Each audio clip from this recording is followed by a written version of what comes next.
바이세스 브라키, 위팔 두갈래근 아시죠? 바이세스 브라키의 긴 갈래는 스캐퓰라, 어깨뼈에 붙는데요. 정확히 어느 부위에 붙는지 그 명칭을 말할 수 있나요?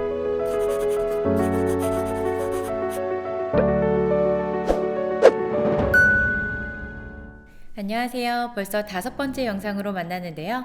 유리한 해부학 어원풀이를 꾸준히 보신 분들은 해부학 용어가 그전과는 다르게 보일 겁니다. 오늘도 접두사에 관해 알아볼 건데요. 지난 시간에 배운 에피와 서브에 이어 같은 뜻을 가지고 있지만 쓰임이 다른 수프라와 인프라에 대해 이야기를 해보겠습니다. 우선 수프라는 위라는 뜻을 갖는 접두사인데요. 에피도 위인데 수프라도 위라고? 우선 에피와 수프라는 모두 위라는 의미를 갖는 접두사이고요. 의미는 같지만 사용의 차이가 있습니다. 그 차이에 관해서는 영상 마지막에 설명해 드릴 테니 끝까지 봐주시고요. 본론으로 돌아와서 수프라와 인프라가 사용된 용어들 한번 볼까요? 수프라 스피네이루스, 인프라 스피네이루스, 수프라 글레노이드 튜버클, 인프라 글레노이드 튜버클이 오늘의 주인공입니다.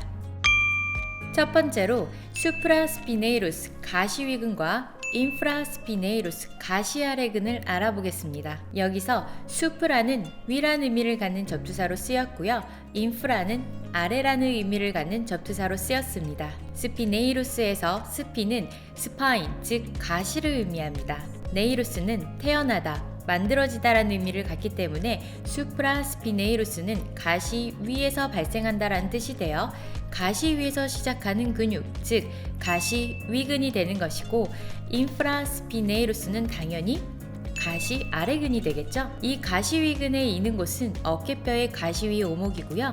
닿는 곳은 위팔뼈 큰 결절의 윗부분입니다. 가시 위근이 수축하면 어깨에 벌림을 만들어냅니다. 또 가시 아래근에 있는 곳은 어깨뼈의 가시 아래 오목이고요. 닿는 곳은 위팔뼈 큰 결절의 뒷부분입니다. 따라서 가시 아래근이 수축하면 어깨에 바깥 돌림을 만들어냅니다. 이렇게 근육의 작용에 대해서 이야기를 하다 보면 할 말이 참 많아집니다. 전통적인 해부학 방식대로 근육의 오리진, 인서션, 액션, 이너베이션 순으로 많이들 외우시잖아요. 그쵸? 그런데 이게 그 뒤에 숨은 정말 재밌는 내용들이 참 많거든요.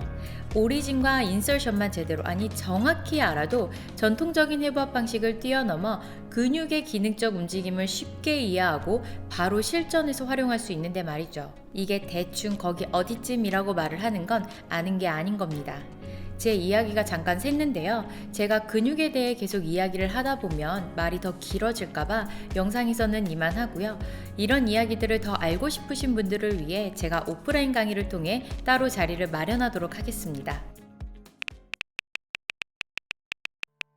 두 번째로 넘어가서요. 수프라 글레노이드 튜버클, 관절오목 위결절과 인프라 글레노이드 튜버클, 관절오목 아래 결절을 알아볼 건데요. 우선 수프라와 인프라 그리고 글레노이드와 튜버클로 하나씩 나눠서 보겠습니다. 여기서도 수프라는 위라는 뜻이 되고 인프라는 아래라는 뜻이 되겠죠? 글레노이드는 뭘까요, 여러분? 네, 맞아요. 글레노이드 캐비리, 어깨뼈의 관절 오목을 의미합니다. 이 글레노이드 캐비리에 휴머럴 헤드가 관절하기 때문에 이곳을 우리는 GH 조인트라고 부르죠. 그렇다면 수프라 글레노이드는 관절 오목 위가 되고 인프라 글레노이드는 관절 오목 아래가 되겠네요.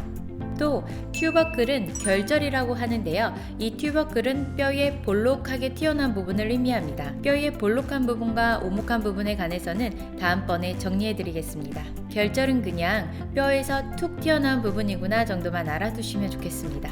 그렇다면 수프라글레노이드 튜버클은 관절오목 위에서 툭 튀어나온 부분이고 인프라글레노이드 튜버클은 관절오목 아래에 툭 튀어나온 부분으로 볼 수 있겠네요. 이해되시죠? 자, 그럼 영상 처음에 말씀드렸던 바이세스 브라키, 이 근육의 긴 갈래가 있는 곳, 그러니까 오리진이 어디일까요? 네, 맞습니다. 위팔두갈래근의 긴 갈래가 바로 방금 얘기했던 수프라글레노이드 튜버클에서 시작합니다.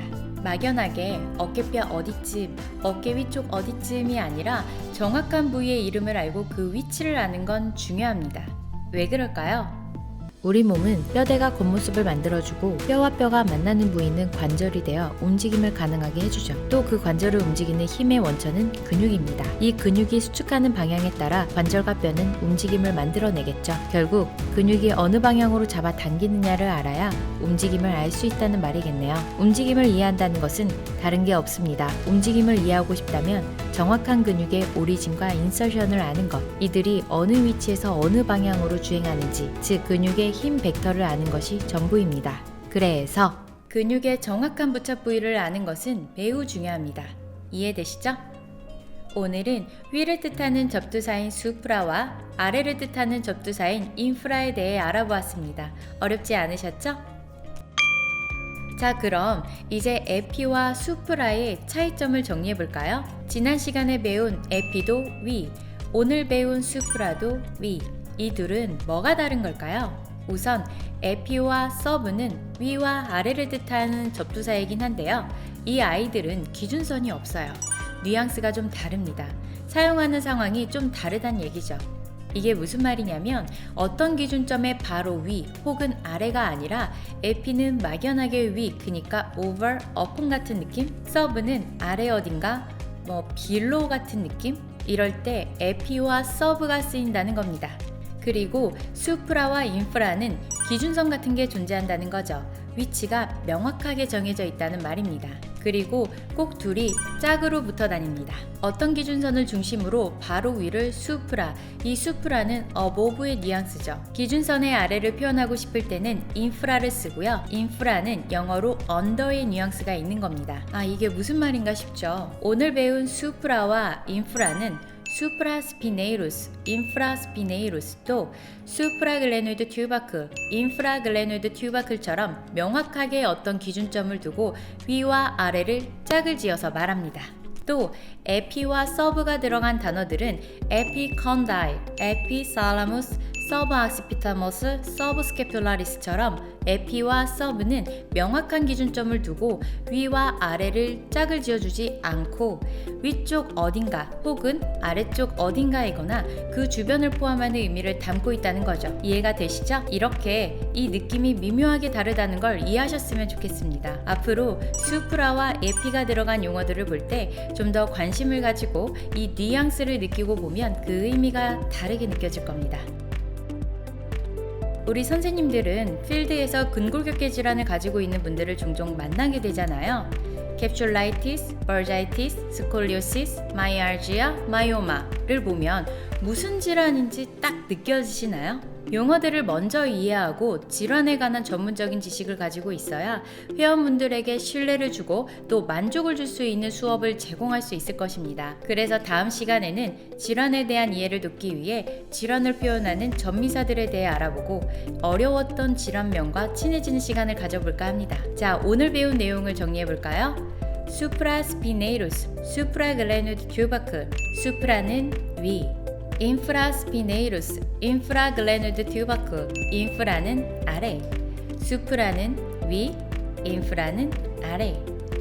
오늘도 해부학 공부가 유리해졌길 바라며 모두 유리한 밤 되세요.